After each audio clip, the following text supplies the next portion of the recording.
পড়াশোনা এবং ক্যারিয়ারের জন্য দুনিয়াবি জ্ঞান অর্জন করা কি ইবাদত কিনা? সুবহানাল্লাহ, ইটস এ বিউটিফুল কোয়েশ্চেন।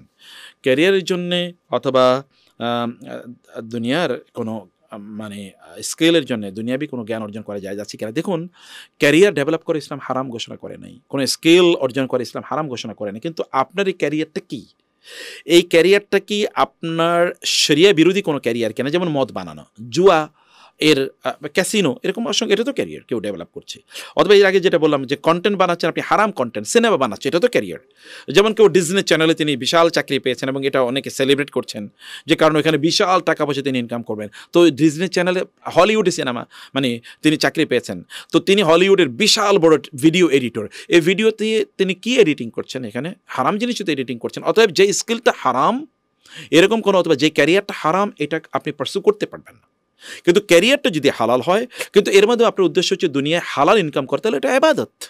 যেমন ব্যবসা, এটা তো আপনি সলিডলি তো আর এটা মানে মানে ইসলামী কোনো কাজ না, কিন্তু আপনি তো হালাল ইনকাম করার চেষ্টা করছেন। অতএব যার মাধ্যমে আপনি হালাল ইনকাম করবেন, এই রকম কোনো ক্যারিয়ার ডেভেলপ করা অথবা এই রকম কোনো স্কিল ডেভেলপ করা, স্কিল অর্জন করা, এটাও এক ধরনের ইবাদত হবে। যেমন ধরুন, কোরআনে আল্লাহ তাআলা বলেছেন অ্যাকাউন্টিংয়ের কথা, কোরআনের সবচেয়ে বড় সূরা মানে এবং সবচেয়ে বড় আয়াত, সবচেয়ে বড় সূরা সূরাতুল বাকারার সবচেয়ে বড় আয়াতটি কোনটা? ওই যে ঋণের আয়াত, 184তম আয়াত। এবং সেখানে আল্লাহ তাআলা কি বলেছেন? ইজা তাদায়ানতুম বিদাইনিন ফাকতুবুহু ইলা আজালিম, যখন তোমরা মানে মানে অর্থনৈতিক লেনদেন করবে, তখন তোমরা এটা লিখে রাখো। ওয়াল ইয়াকতুব বাইনাকুম কাতিবুম বিল আদলি, মানে এই যে তোমাদের মধ্যে একজন লেখক, তিনি ইনসাফের উপর ভিত্তি করে তিনি এটা লিখবেন।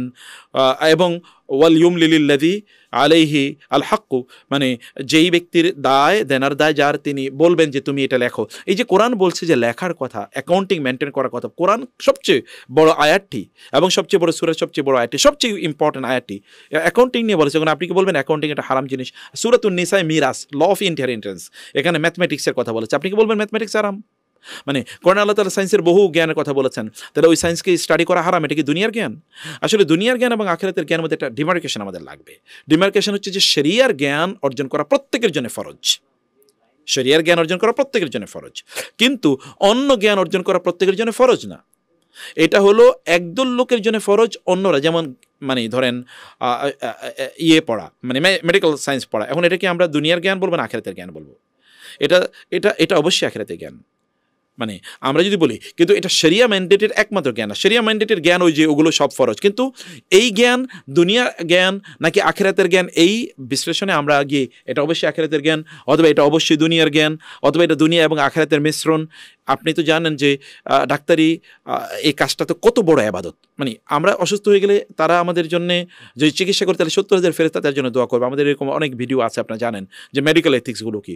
তো এই যে সেবা শুশ্রূষার যদি এত সওয়াব হয়, তাহলে ডাক্তাররা কি সেই সওয়াব পাবে না? তার মানে কি এটা কি ইবাদত না? নিশ্চয়ই ইবাদত। কিন্তু উদ্দেশ্য হলো আমাদেরকে বুঝতে হবে যে শরিয়া ম্যান্ডেটের যে ইবাদতগুলো, যেমন ধরেন নামাজ, রোজা, হজ, যাকাত, এগুলোর জন্য আপনার ইখলাস ফরজ, আদারওয়াইজ আপনার ইবাদত কবুল হবে না। আর দুনিয়ার যে কাজগুলো, সেগুলোর জন্য ইহসান ফরজ। ইহসান মানে কি? আপনি সর্বোত্তমভাবে কাজটা করবেন, সবচেয়ে সুন্দরভাবে কাজটা করবেন। যেমন আপনি ভিডিও এডিটর, যেমন আপনি আপনার কি বলে কোনো অফিসের আপনি ওয়ার্কার, অথবা যেমন ধরেন আপনি মানে ধরেন আপনি অ্যাকাউন্টেন্ট, বা আপনি একজন সায়েন্টিস্ট, বা একজন ফিলোসফার, বা একজন টিচার, একজন ম্যাথমেটিশিয়ান, যাই হন না কেন আপনি ওই প্রফেশনটা, বা আপনি একজন ডক্টর, আপনি একজন লয়ার, ওইটাকে আপনি সর্বোত্তমভাবে করবেন, শরিয়ার অনুমোদিত পথে থেকে আপনি কাজটি করবেন, তাইলে ওইটাও আপনার জন্য ইবাদত হয়ে যাবে ইনশাআল্লাহ। আল্লাহ সুবহানাহু ওয়া তাআলা আমাদেরকে বোঝার তৌফিক দান করুন। আল্লাহুম্মা আমিন।